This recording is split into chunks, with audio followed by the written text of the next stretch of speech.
Hello guys, मी सुनील. तर आज आपण आलो आहे 6:15 वाजले ग्राउंडवर असं व्यायाम करायला. तुम्ही बघू शकता. तर चला व्यायाम करूया आणि चला ब्लॉग बनवूया. चॅनलवर नवीन असेल सबस्क्राईब करा, लाईक करा. चला बनवूया ब्लॉग. हे बघा, हे आहे सकाळचं दृश्य. माणसं मच्छी पकडत आहेत. आणि हे जे आहे, हे जे दिसतो हा भाग हा आहे दिंडीगड, जो की शिवलिंगचं मंदिर आहे. छान आहे तिथं, जे की दूर जातो आहे. बघू शकता तुम्ही. चला हा आहे ग्राउंड. बघू शकता या ठिकाणी मी आलो. चिंगू मुंगू दिसला मला. तर चला मी त्याला बोलतो.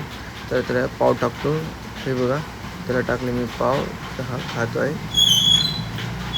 खूप झाला आणि तो खात आहे तो पाव. तर आणि मला काही जण दिसले या ठिकाणी, त्याचे मित्र. तर त्याला पण एक खावडं. किती छान छान आहेत ते. हे बघा, तुम्ही बघू शकता व्हिडिओच्या माध्यमातून. किती छान आहेत. तर मी ह्यांना पण थोडंसं पाव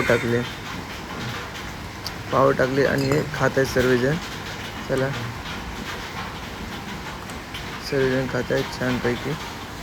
तर मी टाकली कावळ्यांना घाटी. तर चला आता आपण चालू. चप्पल काढली आणि ह्या गवतावर मी चालत आहे, जेणेकरून चप्पल काढून ह्या गवतावर आपले पायाने चालायचे, जेणेकरून आपले डोळ्याचा भाग आणि जो मेंदूचा भाग चांगला राहतो, जेणेकरून कुठल्याही आजाराने डोकं एकदम शांत राहतं, डोकं दुखत नाही आणि डोळे वगैरे, नजर वगैरे व्यवस्थित राहते, जेणेकरून आपल्या शरीरासाठी गवतावर असं चालल्याने शरीरासाठी भरपूर आपले फायदे आहेत. बघू शकता तुम्ही.